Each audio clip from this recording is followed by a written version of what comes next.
Hey everybody, have you played Castle Panic?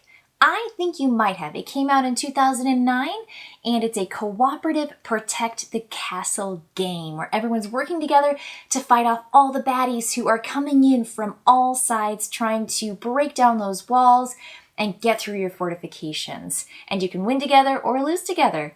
Now, when I played Chronicles of Avel, which was this year. It's been 13 years since Castle Panic came out. I thought, this sounds a lot like Castle Panic. It has the same feel. It's cooperative, 1 to 4 as opposed to 1 to 6 players, about the same amount of time to play, an hour, and the complexity rating is very similar.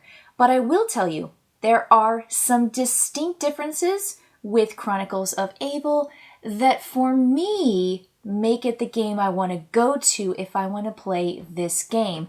I'm also going to tell you some secrets, maybe some admissions about Castle Panic later in the video, so stay tuned.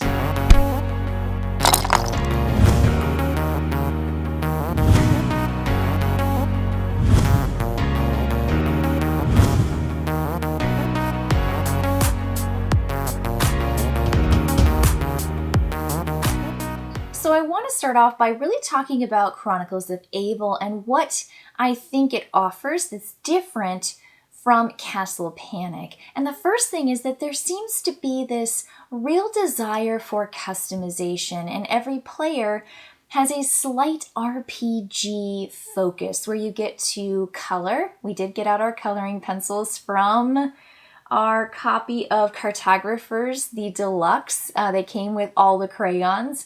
So we got to color our characters, place them in. There's a really cool roll chart for coming up with a fun fantasy-themed name.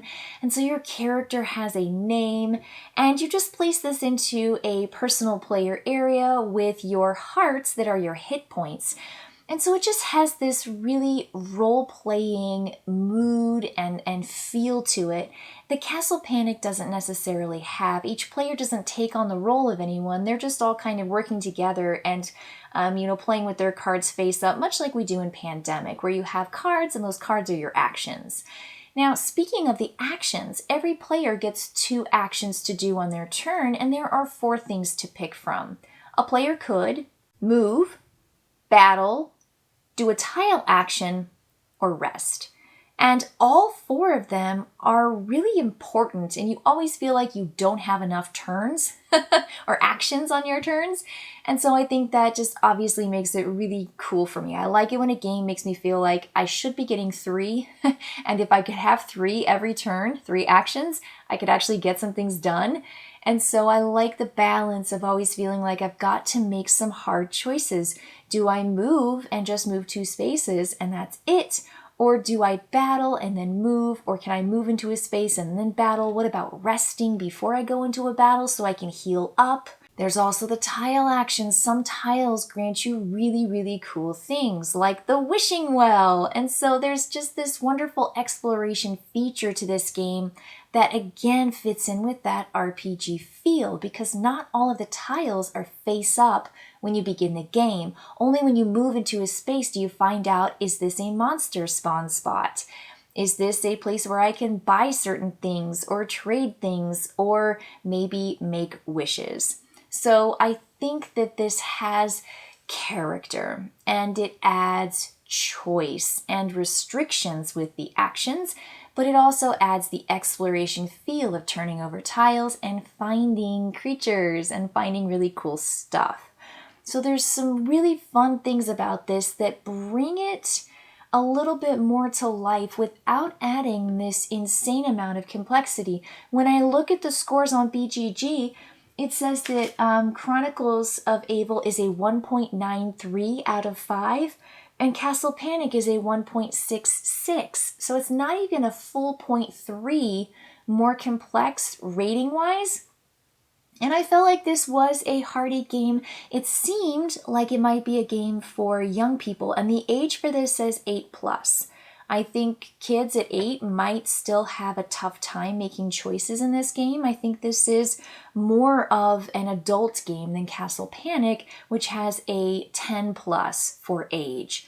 So sometimes those ratings are accurate, sometimes they're a little bit too high or a little bit too low. So I think here, yes, the complexity is a little bit higher, but not so much that it's inaccessible to gamers. And I think that if you're an experienced or an entry-level gamer, you're going to have a good time with this game. Now, there's also this flexibility with how easy or how hard your challenge is going to be, because there are different ways you can configure the map, which is really cool because all the tiles are placed out in a particular space and with the cards kind of shuffled. So again, you don't know where all the locations are. You know where the big kind of bad guy is kind of as far away as possible, because there has to be a big bad. I think it just changes the game. It adds to what you already know. It really builds on playing the game over and over and over again and really kind of honing your skills and your abilities. And one of the last things I want to talk about when it comes to things that this game really offers is it offers players a chance to play when they're not playing. And what I mean by that is when you want to execute an action that's a battle action or even an action on the tile, it might require that you roll dice. It might require that you use equipment. And when you do those things, it's luck. It might or might not happen. You have a really fun, you roll dice and you never know what the results are going to be. So there is a maybe or maybe not. And in Castle Panic, your cards say, yes, this happens, or no, this happens. And you have to have combinations with like brick and mortar to make one of your walls, or you have to have a certain region or a distance of a weapon to attack a monster, and you know you're going to get it. The monster has 2 hit points, you're going to do it. If the monster has 1 hit point, you're going to do it with this card. In this game, you may not hit, and you might actually get hit yourself because battle is simultaneous. And another player at the table is playing the monsters. And so when you're not playing on your turn, you get to still roll dice and you still get to essentially execute an action that makes you feel like you're just still playing. The thing about Castle Panic for me was, especially if you're playing a 6-player game, you sit there with your 2 cards and you just wait. And then when it gets to you, you're like, bah, and you just play your cards and you're like, I guess I do this. Or someone tells you what to do because your cards are all face up. And there's a lot of quarterbacking. There's a lot of taking charge in Castle Panic, with one player maybe dictating what you should or shouldn't do. And the turns seem pretty obvious what you should do. And in this game, it's not necessarily so easy and so set. You have 2 actions and you choose to do what you want to do. And even when you battle, which is 1 action, you may or may not come out successful. You might have to continue fighting. You might have to stay in that space, heal up, and then fight again. And so I think there's just some unpredictability here, and it just gives that player choice to do what they want to do, and for other players to be active when it's not their turn. Play happens pretty fast in this game too. When you take your 2 actions, you might take move, and you're done. Or move, tile, action. I bought this thing and I added it to my, player packet, my backpack. It's fast. Battle, a little bit longer, but because it's longer and it takes more time, the mechanism in this game is that another player plays the baddie and rolls their dice. So it feels so involved, and it makes you feel a little bit more, again, role-playing adventure than just simply slashing and bashing and just fighting monsters. There's more to do in this game than simply fight the monsters. But yes, the objective is still the same. Protect the castle, protect your home base, and if you end the game having killed all the monsters before they get into your castle space, you win together. But along the way, again, you're doing all sorts of things. Now, your player area has a little backpack, and the cool thing about this is if you can physically fit your pieces into your backpack, you can keep it. And I like that. I like it that you actually have to squeeze in your potions, and you have to squeeze in your extra equipment if you can't arm it because you already have a shield, or you already have a weapon, or you already have a helm that gives you certain things. Because it has a feature in this game has a feature that I just adore, which is bag drawing. And bag drawing, in this game, you reach in and you feel all the different things. And you're like, I think this is a weapon. I think this feels like a shield. This feels like a potion, but you don't know which potion. And the potions give you dice, and the dice give you really cool things like results, either attack or defense or other things that just really help you when you need it. So you're fitting all these things into your backpack. You're arming yourself with really special, unique weapons and shields and cool stuff. And you're literally putting that onto your figure that you drew, that you colored at the beginning of the game. So there's this fun, interactive, tactile feature to this game that I find wholly pleasing and really, really satisfying.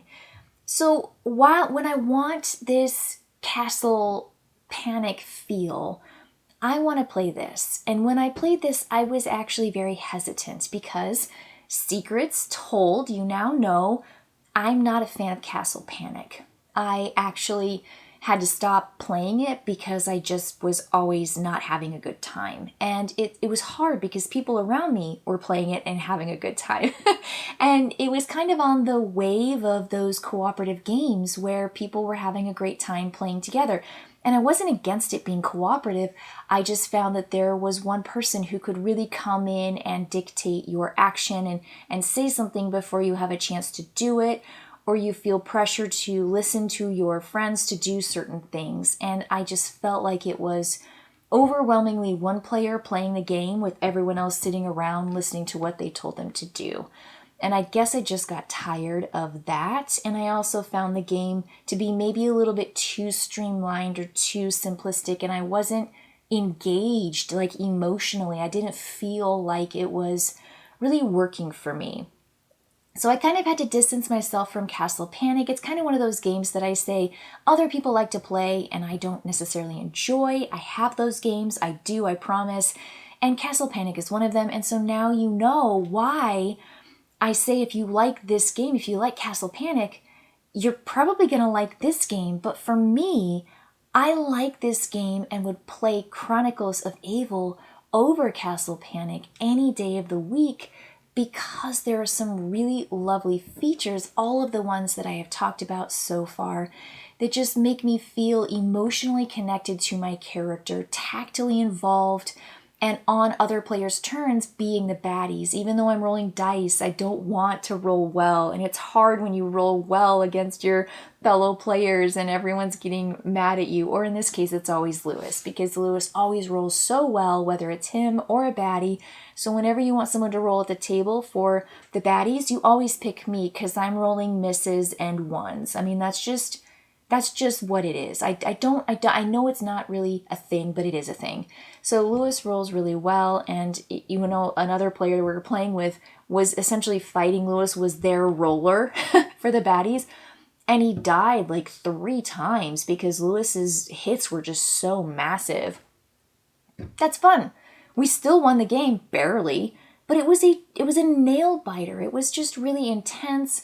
We had so much fun naming our characters and carrying all this stuff and just walking around doing stuff. Like I said, I went to the wishing well and had a grand old time. I love rolling dice. I love gambling. And so I don't know, there's just a lot of things here that make it, again, replayable, scalable, and shareable. So if you want that cooperative game that's best with 4, plays pretty well with 3, I would say, and that has that, juicy hour-long RPG feel, you can't go wrong with Chronicles of Avel. I highly recommend it. All right, thanks for staying tuned. I'll see you later, everybody.